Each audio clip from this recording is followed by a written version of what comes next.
Hi, I'm Christopher Hine. Today we're going to be talking about the Dori Waza. So this wraps up our series on Kumiuchi, which are the struggle methods found in Aikido.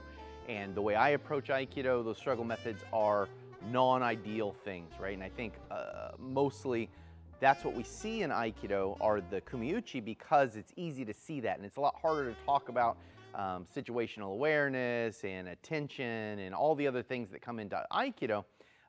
Whereas the techniques are just kind of easy to see. So the Kumiuchi series is the struggle methods. The Dori Waza is the last one. This is not going to be a really long video. I'm going to basically explain the Dori Waza, why we have the grabs and things that we have. And so Dori specifically means to seize something. So why we have the Dori Waza we have.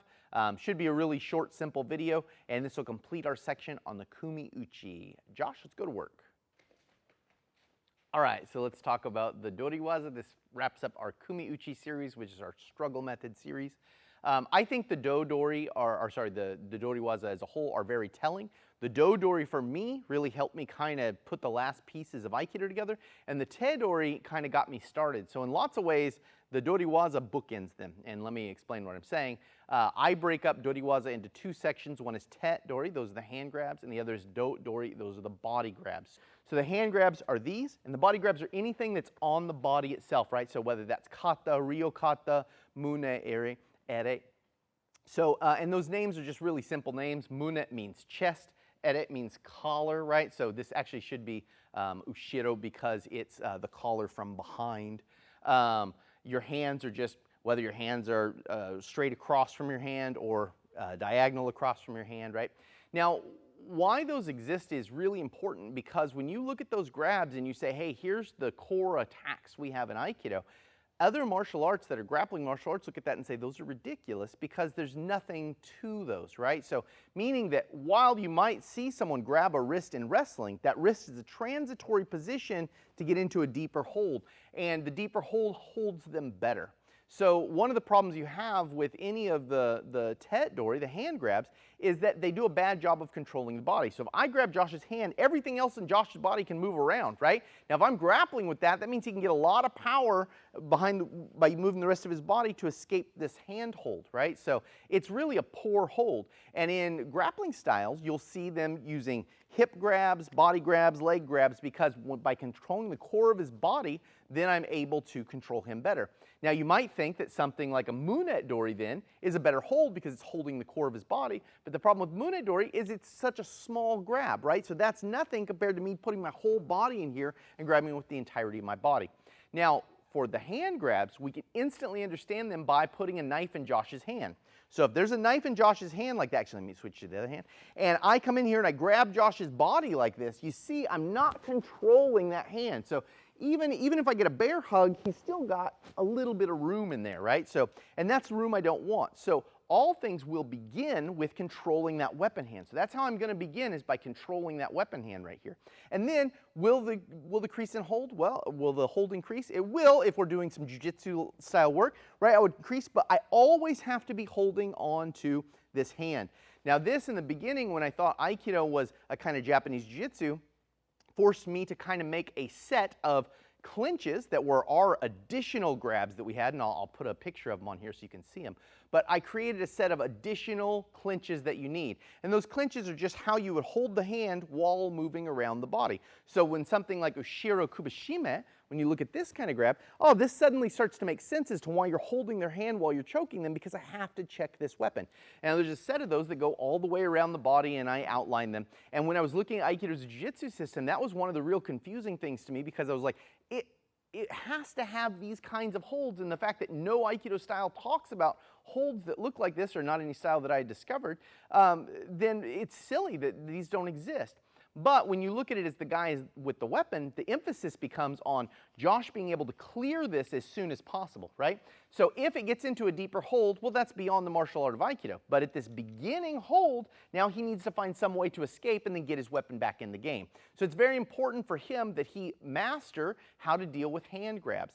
Now for body grabs, look, this body grab doesn't secure me at all, or me from him stabbing me at all, right? So why would I use this? Now this makes sense because I'm stopping the weapon. But this kind of grab, or this kind of grab, or this kind of grab don't make any sense. Now I have two answers for this. One answer for this is, as you would see in Budo Rinshu, the first kind of collected work by Ueshiba. It's not exactly that he wrote it, although he did look it over and say, hey, yeah, this is the stuff we want. In that, you see lots of people grabbing and then coming in with an attack, right? So you see these kinds of situations, and you can understand how this could have some implication. While this is something useful, and when you get into jiu-jitsu stuff, you do want to understand how those work, and those are a part of the Aikido training we do here. Those are not really what we're looking at in Aikido. What we're looking at in Aikido is, even though he's stabbing me, if I could hold on to him long enough to slow him down while he's trying to get away from someone else, right? He's stabbing me, doesn't matter, because I'm holding him long enough for my buddy to come in and get him.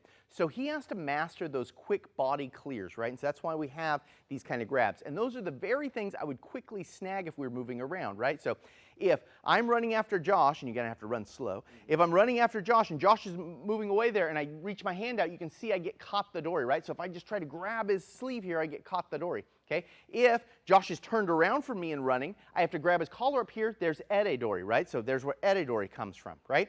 If Josh is moving to the side and my hand sneaks out, bang, and I grab him, mune dory here. Okay? If he shoots out to the side and I miss the munedori, I grab here, and that's going to force me to come around and get a deeper control here in Ushiro Ryo Katadori, right? From Ushiro Ryo Katadori, if he wanted to stab me back here, right? So he starts stabbing me and I can't quite save myself, I'm going to want to check that hand. And we get this Katadori with a not as great grab here. So what would I do? I'd probably increase that grab to something like this. Okay? If he were to switch hands here and come back to get me, I can check this back side.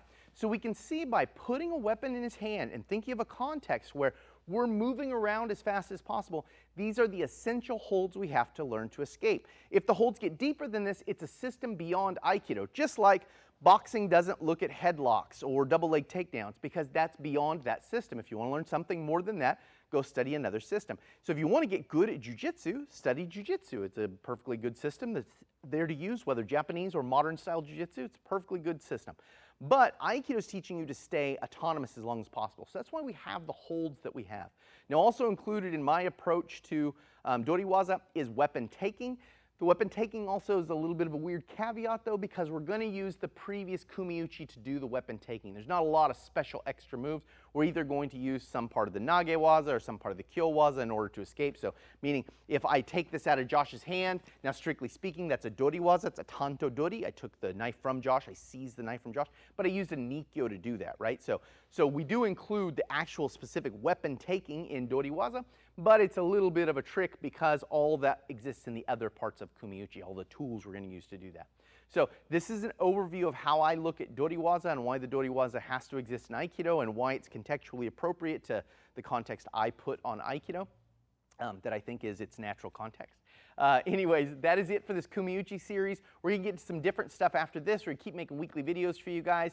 Appreciate your patronage. Thank you very much. This is Joshua Teehee. Maya Solano McDaniel is behind the camera, and I'm Christopher Hine. Thank you for watching.